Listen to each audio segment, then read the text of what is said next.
Eu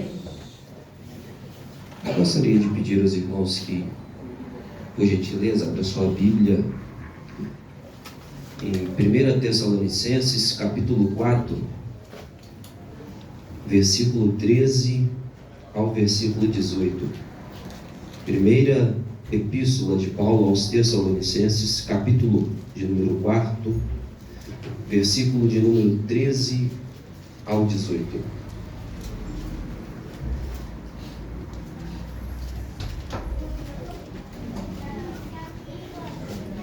Quantos acharam? Digam glória a Deus. Glória a Deus. Estarei lendo. Não queremos, porém, irmãos, que sejais ignorantes com respeito aos que dormem, para não vos entristecerdes, como os demais que não têm esperança. Pois se cremos que Jesus morreu e ressuscitou, assim também Deus, mediante Jesus, trará em sua companhia os que dormem. Ora, ainda vos declaramos com palavra do Senhor isto: nós, os vivos, os que ficarmos até a vinda do Senhor, de modo algum pereceremos os que dormem, porquanto o Senhor mesmo, dando a sua palavra de ordem, ouvindo a voz do arcanjo e o ressoar da trombeta de Deus, descerá dos céus, e os mortos em Cristo ressuscitarão primeiro. Depois nós, os vivos, os que ficarmos, seremos arrebatados juntamente com Ele entre nuvens, para um encontro do Senhor nos ares, e assim estaremos para sempre com o Senhor. Consolai-vos, pois, uns aos outros com estas palavras. Os irmãos podem tomar os seus assentos, por gentileza. Meus amados irmãos, nós estamos diante de uma epístola ou de uma carta que foi escrita pelo maior implantador de igreja que já pisou nessa terra. Homem esse chamado de Paulo ou Saulo. E para entendermos um pouco do que se passava quando esta epístola ou esta carta aos Tessalonicenses foi escrito, precisamos voltar alguns capítulos ou um livro anterior. Observamos que no livro do Atos dos Apóstolos, o apóstolo Paulo, após a sua conversão, ele entende o seu chamado e a missão que Deus tinha para ele. Porque vamos observar que existia ali uma separação antes de dar início ao ministério de Paulo, porque os discípulos, eles entendiam que a graça ou que o evangelho era restrito apenas para os judeus. Sendo assim, Deus então, ele levanta um homem com um propósito de pregar aqueles a qual os judeus entendiam que não eram merecedores, que eram os gentios. Pessoas que não pertenciam ao povo judeu, pessoas de outras etnias. E sendo assim, Deus então, ele, de uma forma milagrosa, ele converte esse homem, que antes era um perseguidor. Vamos observar que no livro do Atos dos Apóstolos, Paulo, ele perseguia a igreja, ele entrava nas casas e matava as pessoas que professavam a fé em Cristo, pensando ele que estava fazendo certo.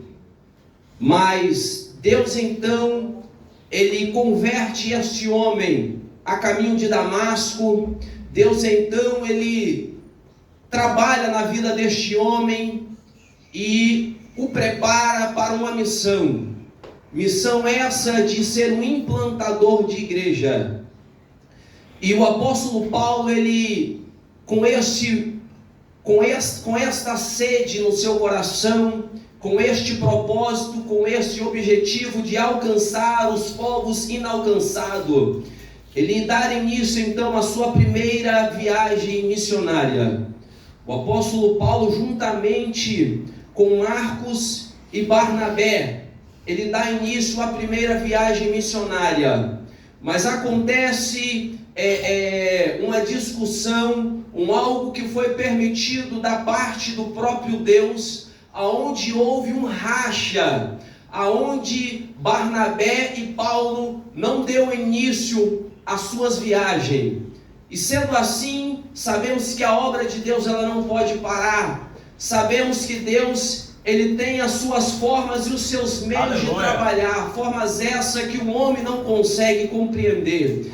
Que aquilo que era para o mal aos olhos humanos, Deus ele tem o poder de transformar em bem, porque nós não conseguimos entender os propósitos e as formas de Deus trabalhar. Pois bem, foi isso que aconteceu. O apóstolo Paulo agora, ele dá início à sua segunda viagem missionária. E o apóstolo Paulo agora, ele tem como companheiro um jovem por nome de Timóteo e um jovem por nome de Silas. O apóstolo Paulo agora, ele vai para uma cidade por nome de Derbe e Listra e dar início então a esta segunda viagem missionária.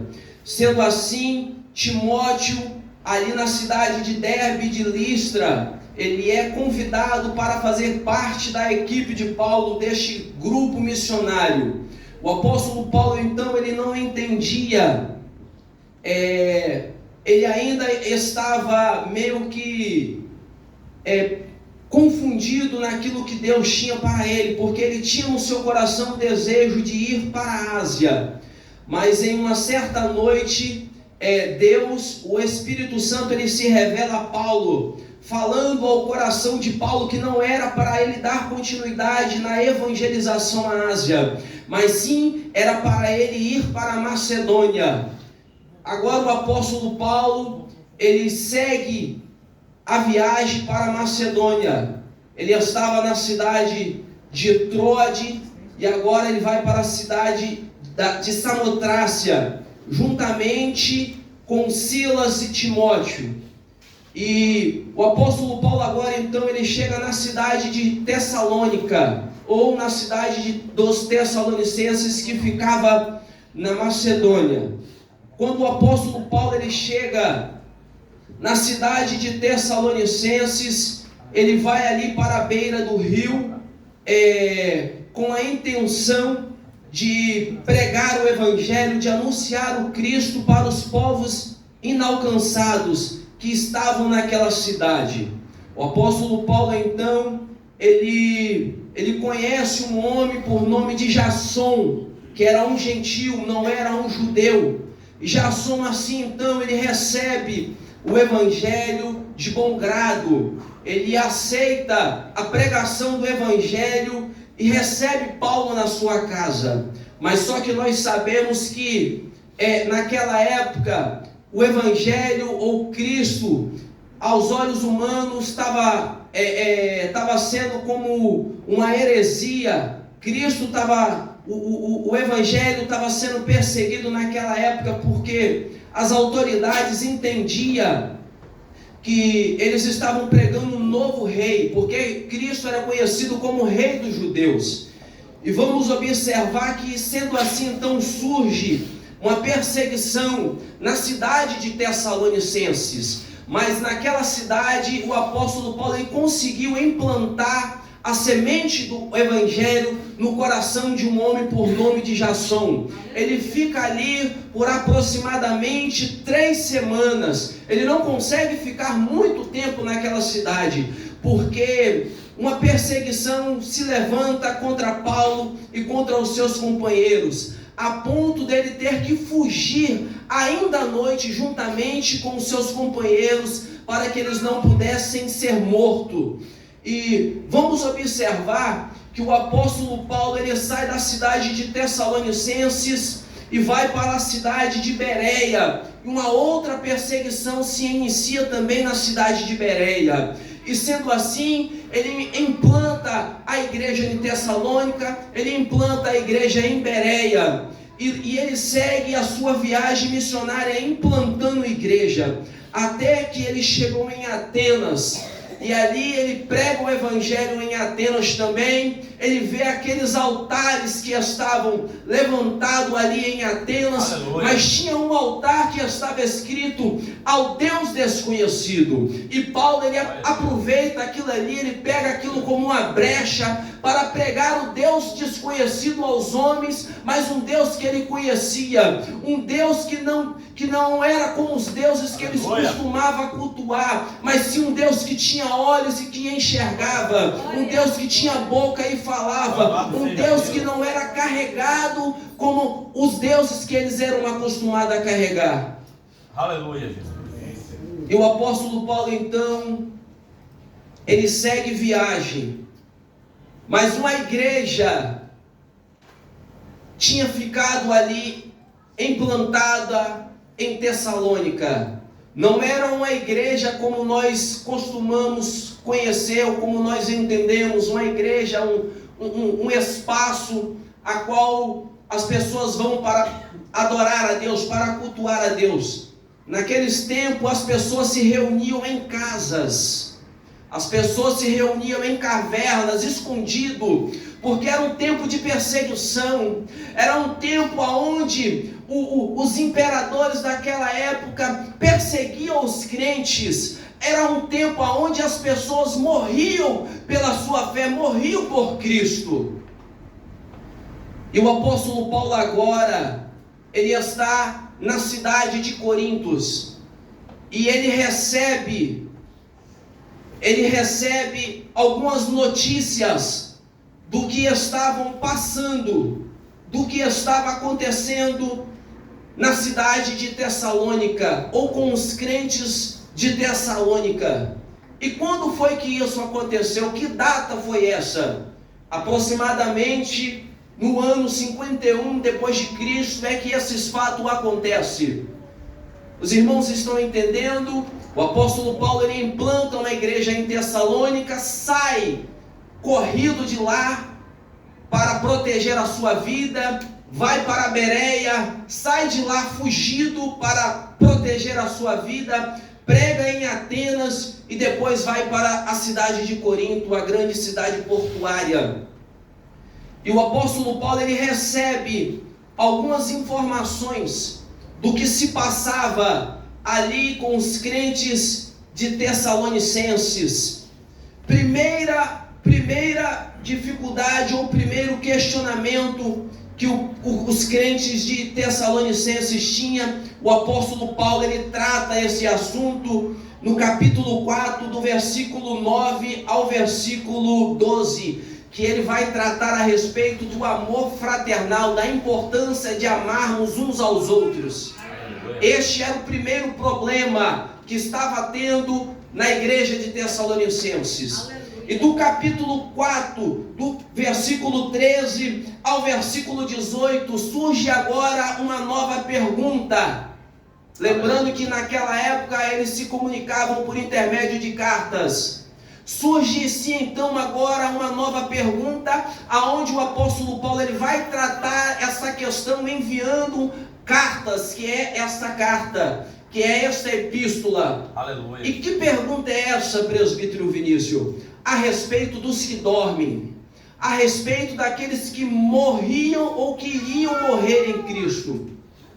E o apóstolo Paulo, ele responde essa pergunta, a qual é uma pergunta que é feita até nos dias de hoje. É uma pergunta a qual o homem natural, ele tem na sua mente, no seu intelecto, esse grande questionamento: o que será após a morte?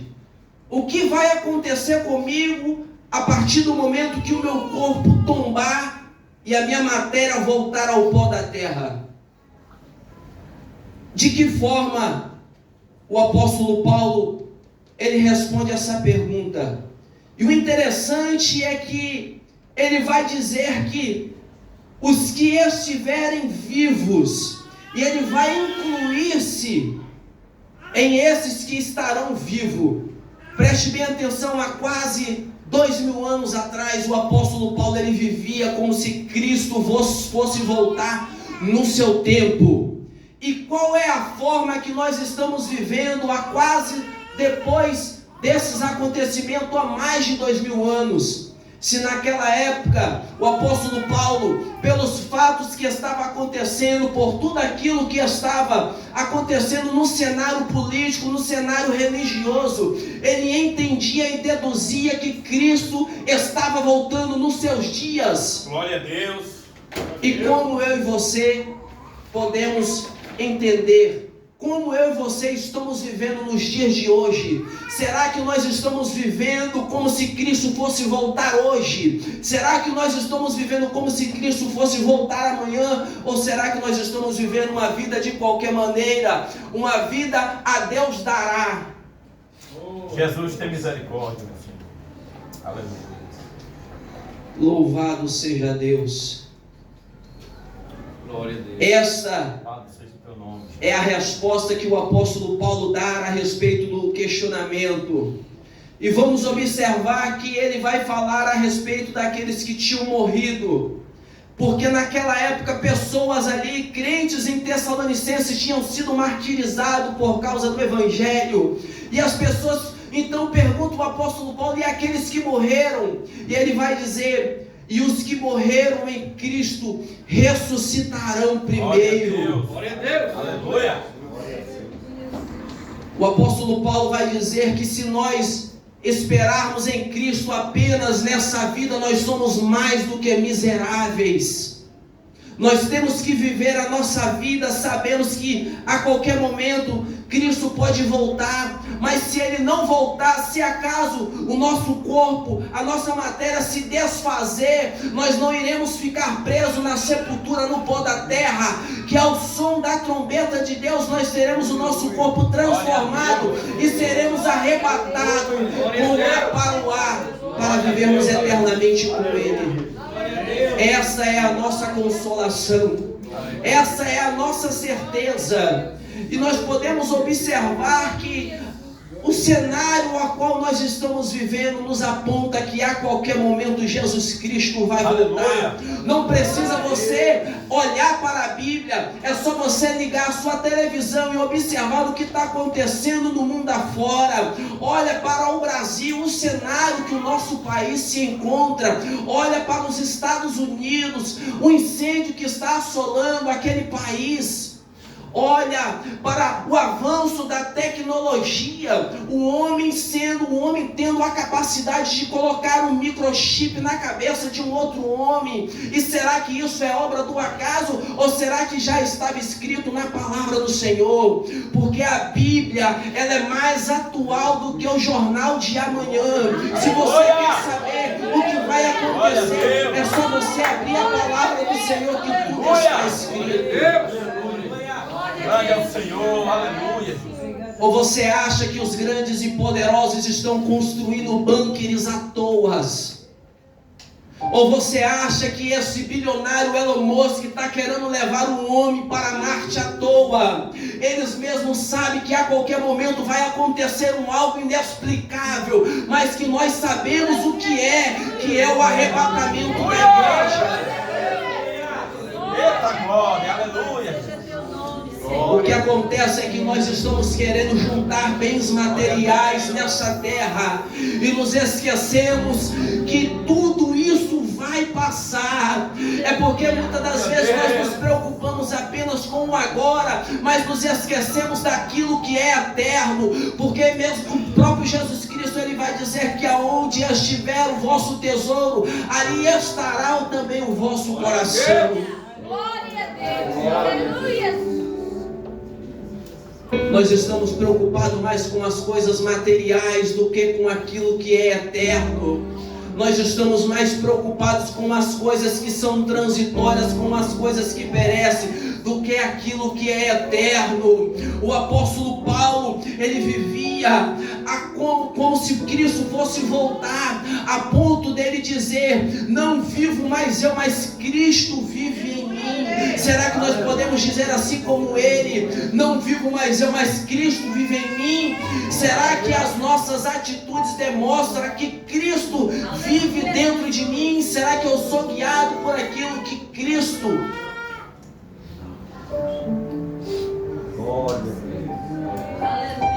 E o apóstolo Paulo, ele, no versículo 16, ele vai dizer: porquanto mesmo o Senhor, dando a sua palavra de ordem, a voz do arcanjo, ao ressoar da trombeta de Deus, descerá dos céus, e os mortos em Cristo ressuscitarão primeiro. Ele vai nos dar aqui as fases que acontecerão: o arrebatamento. Primeiro, ao som da trombeta de Deus, os mortos ressuscitam primeiro. E dado-se a voz de arcanjo, aqui uma voz de ordem, uma voz de comando. E o apóstolo Paulo, ele vai dizer aqui que é o som da trombeta de Deus. Porque ele vai destacar aqui justamente a trombeta de Deus, ou ao som da trombeta. No Antigo Testamento, quando os utensílios do templo ou do tabernáculo foi construído, Deus, ele dá uma ordem para Moisés que ele construísse trombetas.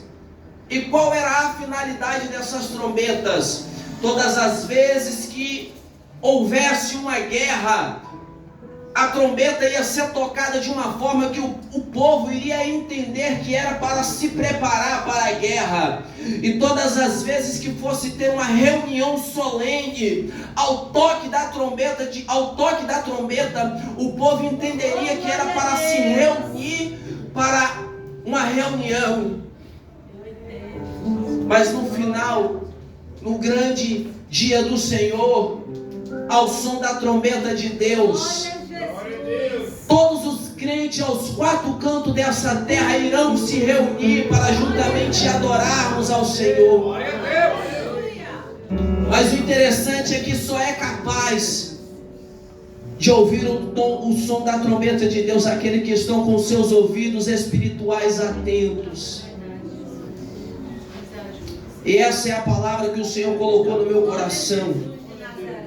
É tempo de nos despertarmos. É tempo de buscarmos a face do Senhor. É tempo de vivermos uma vida em santidade.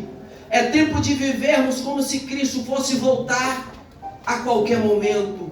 Porque nós não sabemos a que hora esse grande momento irá acontecer. Uma coisa eu sei, que em breve Jesus Cristo vai voltar para buscar a sua igreja. A qualquer momento Jesus Cristo vai voltar para buscar a sua igreja. E assim eu agradeço a oportunidade. Até aqui o Senhor me conduziu. Eu retorno a palavra para o pastor e peço aos irmãos que em suas orações ore pela minha vida, ore pela minha família. Eu agradeço a oportunidade em nome de Jesus. Glória a Deus, glória a Jesus. Glória a Deus. Meus irmãos, ontem Deus falou a respeito, das 10 virgens, o sermão profético das últimas coisas, e hoje a continuação da mensagem também, falando a respeito do que está para acontecer, meus irmãos. E nós não podemos estar desatentos, Não podemos perder tempo, irmão. Tantos anos na presença do Senhor, e chegar no dia, nós não ouvirmos a trombeta, nós não estarmos com Ele, será muito triste, meus irmãos. Então Deus está alertando a sua igreja, Deus está chamando a atenção da sua igreja. É hora de olhar para o alto, é hora de buscar a presença de Deus. É hora, como foi ontem pregado e hoje também, é hora de se consagrar mais, orar mais, buscar mais. É hora de ter uma maior intimidade com Deus. Que Deus abençoe o presbítero Vinícius, continue usando ele na mensagem muito boa. E Vamos ficar de pé, irmão, vamos fazer uma oração. É sempre bom, né, depois da palavra, a gente orar. Glória. Você fecha os teus olhos, se você está precisando de algo da parte de Deus, seja de uma cura, seja de algo que você precisa aqui no mundo material ou a sua vida espiritual. Nesse momento nós vamos orar e você vai falar com o Pai, com aquele que te conhece, com aquele que tudo sabe, com aquele que faz e realiza. Senhor amado e eterno Deus, te louvo pela palavra que ouvi, Senhor, nesta noite. Senhor, uma palavra, Senhor, de despertamento para a tua igreja, porque este mundo, ó Deus, já está se preparando para as últimas coisas. Os homens, ó Deus, estão, ó Pai, fazendo de várias maneiras e formas de tentar se livrar, Senhor, daquilo que vai acontecer. Senhor, como está escrito, Senhor, nos Salmos, se o homem subir até acima nos céus, o Senhor está lá. Se o homem descer no profundo da terra, o Senhor também lá está. Não há como fugir, Senhor, da tua presença, dos teus olhos. Ah, Senhor, não há onde se esconder, Senhor. Meu Deus, a tua palavra, Senhor, meu Deus, irá se cumprir. Esses céus que nós conhecemos vão se enrolar como pergaminho. Senhor, as bases desta terra serão abaladas. Coisas que nunca aconteceu neste mundo acontecerão. Serão dias, Senhor, tenebrosos e difíceis, mas dias para aqueles que não estão no Senhor. É dia para aqueles que não estão esperando a tua presença, mas para a tua igreja, para a tua noiva. Senhor, será um dia, Senhor, de libertação desta terra, libertação do pecado. Será um dia de encontro com o noivo, aleluia. Será um dia de alegria, um dia de festa. Ah, Senhor, um dia de restauração, um dia onde o Senhor irá transformar as nossas vidas. Esse corpo será mudado, esse corpo será transformado. Estas vestes que nós usamos não será a mesma. A casa que nós moramos ficará aqui, o carro vai ficar aqui, o dinheiro vai ficar aqui, mas nós iremos para o céu, encontrar com o nosso Senhor, e isso é nossa esperança. Lá de Cantaramanai, terra Lamanaio. Ah, Senhor, a esperança desse encontro, a esperança de estar com o Senhor pela eternidade e eternidade. Senhor, e assim eu oro pela tua igreja, eu oro para aqueles que estão nesta hora te pedindo algo, Senhor, que estão precisando, Senhor, que o Senhor venha a operar um milagre, a suprir uma necessidade. Senhor, ouve tudo os altos céus. Senhor, responde a oração do Pai da tua igreja. Porque aquilo que o homem não pode fazer, tu pode, Senhor. A porta que não está se abrindo, tu pode abrir nesta noite. Xeremanai de canta, terra, lamanai, deremanala chova.